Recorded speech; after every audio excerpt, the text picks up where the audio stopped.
Selamat siang, jumpa lagi dengan Denok Ayu Novel. Bagaimana kabar sobat semua? Sebelum kita mulai cerita ini, ayo silakan subscribe, like, komen, share dan nyalakan loncengnya untuk mendapatkan notifikasi terbaru ketika Mimin upload videonya. Menantu terbaik bab 550 kembalinya orang mati. Dia King Wu. Ma Weiyuan mengerutkan kening ketika dia mendengar itu, seolah-olah dia belum pernah mendengar nama itu. Dia memandang He King Wu dengan wajah yang tidak dikenal, dan berkata dengan dingin, "Aku tidak peduli siapa kamu He King Wu atau apa He King Wen kamu, itu tidak akan berhasil untukku." Saat dia berkata, dia segera menoleh dan berteriak dengan dingin kepada orang-orang di belakangnya, "Apa yang kalian lakukan dengan linglung? Jangan buru-buru mengangkatku. Tunggu lama." Duan Ran di samping ragu-ragu sejenak. Kulitnya berubah tiba-tiba, dan dia buru-buru memanggil Ma Weiyuan, menoleh dengan gugup dan berkata kepada He King Wu, "Kamu bilang namamu He King Wu. Mungkinkah kamu orang tua dari keluarga He?" Dia mengucapkan kata-kata ini dengan sangat hormat, dan dia tidak bisa menahan rasa takut ketika dia mengucapkan kalimat terakhir. Menilai dari lelaki tua di depannya, dia tidak diragukan lagi adalah lelaki tua dari keluarga He. Hanya saja dia tidak yakin dengan nama Pak Tua dari keluarga He, dia hanya tahu siapa namanya Wulai, jadi dia bertanya seperti ini. "Ya, sepertinya orang lain tahu nama orang tuaku." He King Wu tertawa dan menertawakan dirinya sendiri, meskipun dia berkata demikian, tangannya menusuk kruk dengan keras, menegakkan tubuhnya, dan ada jejak arogansi yang mendominasi di wajahnya. Momentum yang keluar dari hujan peluru memberinya rasa penindasan tanpa amarah dan kekuatan. Mendengar pengakuan pribadi He King Wu, wajah Duan Ran tiba-tiba menjadi pucat, dan tanpa sadar tubuhnya menunduk. Dia berkata kepada He King Wu dengan hormat, "Oh, saya tidak tahu itu Anda, Ayah, betapa tersinggung Anda barusan. Maafkan saya, maafkan saya." Ketika Duan Ran berbicara, suaranya tidak bisa berhenti gemetar, dan dia mencoba yang terbaik untuk menekan kepanikan di dalam hatinya. "Cuma bercanda, siapa ini? Tuan He dari keluarga He, keluarga terbesar di Beijing." Tiga kata, He King Wu, lebih dari sekadar bernilai sedikit uang. Ini hanyalah pertanda emas. Ketiga kata inilah yang menjadikan keluarga He sebagai keluarga terbesar di ibu kota. Dengan tiga kata ini, keturunan dari keluarga He Anda dapat melakukan apapun yang Anda inginkan di ibu kota. Dia, seperti kapten polisi dari administrasi umum Beijing, mengatakan bahwa dia sangat menakjubkan ketika dia keluar. Ketika dia sampai di tempat itu, bahkan kepala daerah harus keluar untuk menyambutnya secara langsung. Tetapi saat ini, di depan lelaki tua itu, dia merasa seperti pion kecil, bahkan tidak ada nama yang pantas disebutkan. Dia, Ho keluarga. Meskipun Ma Weiyuan menyadarinya kemudian, dia juga tahu status keluarga He di ibu kota. Dia tahu bahwa dia adalah orang tua yang telah mengikuti bapak pendiri keluarga He. Tubuhnya juga tiba-tiba gemetar, memandang He King Wu dengan ngeri. Berkata, kamu adalah orang tua dari keluarga He." Faktanya, dia tidak bisa disalahkan atas responsnya yang lambat, tetapi, keluarga besar seperti keluarga He dan keluarga Chu terlalu jauh darinya, karena sama sekali tidak sejauh dia bisa mencapainya, jadi dia tentu saja tidak tahu nama He King Wu. "Awalnya, saya bahkan tidak berani memikirkannya. Dan sekarang setelah dia tahu identitas Pak Tua, dia hampir terkejut ketika dia memikirkan kata-katanya yang tak bernyawa tadi. Anda tahu, seseorang setingkat orang tua dari keluarga He, sepatah kata pun, dapat membuat hasil perjuangan hidupnya menghilang dalam sekejap." He King Wu tersenyum tipis padanya, dan berkata, "Sekarang aku sudah tua, bisakah aku masih di depanmu?" Selama beberapa dekade di ibu kota, tidak ada yang berani bersikap kasar padanya untuk waktu yang lama, jadi nadanya tidak bisa membantu tetapi merasa sedikit cemberut. Ma Weiyuan jelas mendengar ejekan dalam kata-kata He King Wu. Dia terhuyung-huyung dan hampir berlutut. Dia buru-buru membungkuk dan berkata, "Tuan, saya sial, saya tidak tahu." "Taisan, jangan marah, aku akan menghukum diriku sendiri."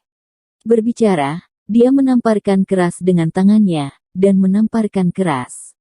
Dia tahu bahwa jika beberapa tamparan di wajahnya ini bisa menenangkan amarah Pak Tua He, dia akan sangat berterima kasih. Namun, aura He Qingwu jauh lebih besar dari yang dia kira, dan dia buru-buru melambai padanya, dan berkata dengan tenang, "Tidak apa-apa. Orang tua itu tidak bermaksud menyalahkanmu, tetapi kamu tidak bisa mengambil orang hari ini." Ma Weiyuan tampak getir ketika mendengar kata-kata ini, hampir menangis, menundukkan kepalanya, menggigil dengan keringat dingin. "Tuan, biar ku beritahukan, ini dari Komite Nasional." "Perintah Komite Nasional." He Qingwu sedikit mengernyit, jelas sedikit terkejut, tetapi dia sama sekali tidak memperhatikannya, dan berkata dengan sungguh-sungguh, "Kalau begitu biarkan Komite Nasional datang dan berbicara dengan saya secara langsung." Belum lagi Ma Weiyuan baru saja menerima perintah dari Komite Nasional, bahkan jika Sekretaris Jenderal Komite Nasional datang, dia tidak akan menunjukkan kasih sayang sama sekali. Mengatakan bahwa dia mengabaikan Ma Weiyuan lagi dan masuk dengan dukungan Li Qianying. Pria tua. Ma Weiyuan tiba-tiba menelan, wajahnya sangat malu, dan sesaat dia sangat ketakutan. "Pergi." Duan Ran segera datang dan menyeret Ma Weiyuan keluar dan berkata dengan suara rendah, "Apa lagi yang kamu teriakkan? Jika orang tua itu membiarkanmu pergi, kamu bisa pergi dengan cepat. Sisanya bukan urusan kami. Sejujurnya, itu adalah Komite Nasional. Di sana, Anda harus sopan kepada orang tua itu. Ayo pergi, ayo kembali dan lapor dengan jujur." Seperti yang disebut perkelahian peri, yaitu anak-anak kecil seperti mereka yang dapat berpartisipasi, cara terbaik sekarang adalah segera pergi dan kembali untuk melaporkan dengan jujur. Selama pidatonya, Ma Weiyuan sudah menarik Ma Weiyuan dari tangga. "Apa yang kamu lakukan dalam keadaan linglung, jangan segera pergi." Ketika Zhao Zongji melihat bahwa orang-orang yang datang dengan Ma Weiyuan masih berada di depan pintu bangsal, dia segera memarahi mereka dan memarahi seorang idiot di dalam hatinya. Setelah melihat ini, beberapa orang segera berlari dan mengikuti Ma Weiyuan dan yang lainnya di lantai bawah. Dia, terima kasih banyak kali ini. Melihat bahwa masalahnya telah tenang, Jiang Yan menghela nafas lega, dan buru-buru membungkuk dalam-dalam kepada He Qingwu, dengan rasa terima kasih yang tak terlukiskan. Seandainya He Qingwu tidak muncul tepat waktu, dia dan Ye Qingmei sekarang telah dibawa ke biro karantina. Sebelumnya, dia tidak pernah memiliki terlalu banyak konsep tentang kekuasaan, tetapi kali ini dia sangat terkejut dengan kejadian itu.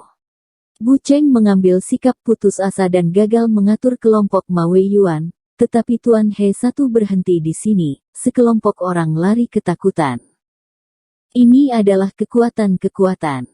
Apa yang kamu lakukan? Jangan sopan, jangan sopan."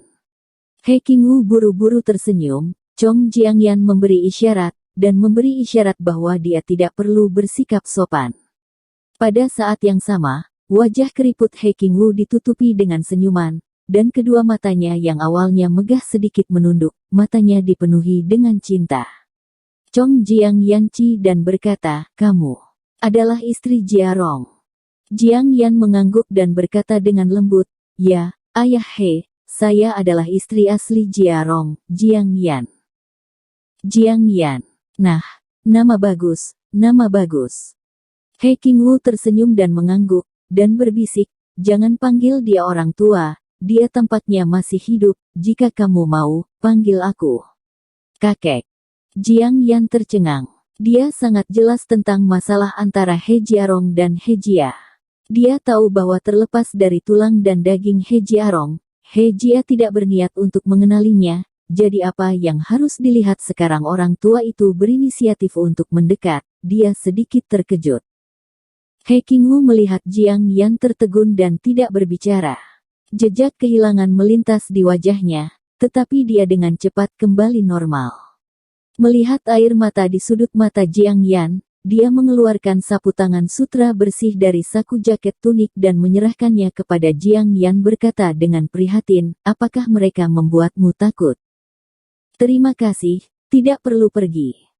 Sedikit tersanjung, Jiang Yan melambaikan tangannya pada He Qingwu, dan dengan cepat menyeka air mata dari wajahnya dengan mansetnya, dan menggelengkan kepalanya berulang kali pada He Qingwu, aku baik-baik saja, tidak apa-apa. Guru, halo, apakah Anda ingat saya? Pada saat ini, Zhao Zongji, yang telah berdiri di belakang, melangkah maju dan tersenyum pada He Qingwu dengan wajah datar. Ketika dia pergi ke panti jompo, dia memiliki hubungan dengan He Qingwu sebelumnya, jadi dia juga mengenal He Qingwu. Zhao kecil. He Qingwu sepertinya masih mengingatnya, dan tersenyum dan mengangguk. Meskipun orang tua itu sudah tua, dia belum begitu bingung. Tentu saja aku ingat. Oh, kamu masih ingat aku. Itu kehormatan bagiku. Kamu selalu tumbuh lebih kuat. Aku merasa fisikmu lebih baik dari punyaku. Zhao Zongji memberikan pujian dengan senyuman di wajahnya, dan kemudian bertanya-tanya, tapi berapa umur? Saya punya masalah, mengapa Anda selalu datang? Jika Anda tidak membantu kami benar-benar tidak tahu harus berbuat apa. Setelah He Qingwu datang, dia tidak bertanya apa-apa, dan langsung membiarkan kelompok Ma Weiyuan pergi. Jelas dia sudah tahu apa yang terjadi di sini dan datang ke sini untuk meredakan pengepungan. Jadi Zhao Zongji bingung, dan tidak tahu bagaimana orang tua itu tahu. Tidak, Qianying pergi dan memberitahuku. He Qingwu menepuk tangan Li Qianying yang mendukungnya dan berkata sambil tersenyum. Nona Li. Jiang Yan tidak bisa membantu tetapi menjadi sedikit bingung, dan bergegas ke depan, menatap Li Qianying dan bertanya dengan tidak dapat dimengerti, Nona Li, bagaimana Anda tahu apa yang terjadi di sini? Oh, saya pergi ke rumah sakit pada sore hari. Saudara Li memberitahu saya bahwa Sister Qingmei sakit dan Tuan He pergi ke Jinmen. Kemudian saya bergegas dan ingin mengunjungi Sister Qingmei, tetapi Biro Pencegahan Epidemi sekelompok orang datang di depan saya. Saya melihat mereka datang dengan ganas, jadi saya mengikutinya. Saya baru saja berdiri di koridor, jadi saya dengar mereka akan membawa Sister Qingmei pergi. Li Qianying buru-buru menjelaskan, saya sedang berdiri di belakang mereka pada saat itu. Anda mungkin tidak memperhatikan saya. Saya melihat ada yang tidak beres, jadi saya menelepon ayah saya dan ingin dia menemukan seseorang untuk membantu. Tetapi dia kebetulan berada di kakek He. Sebagai tamu, kakek dia berinisiatif untuk datang dan membantu ketika dia mendengar tentang hal itu, jadi saya ikut dengannya. Ketika saya mendengar bahwa itu adalah bisnis Lin Yu, He Qingwu secara alami cemas dan bergegas. Jiang Yan mengangguk pada Li Qianying dengan penuh rasa terima kasih setelah mendengar seluk-beluk kejadian itu, dan berkata dengan lembut, Nona Li, terima kasih kali ini. Sister Jiang, apa yang kamu bicarakan? Li Qianying bergegas untuk meraih tangan Jiang Yan dan berbisik lembut, Tuan dia menyelamatkan hidup saya. Saya melakukan hal kecil ini, jadi apa masalahnya?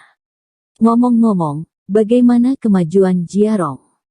He Qingwu bertanya sambil tersenyum, dia tidak sabar untuk mengetahui apa yang dilakukan Lin Yu.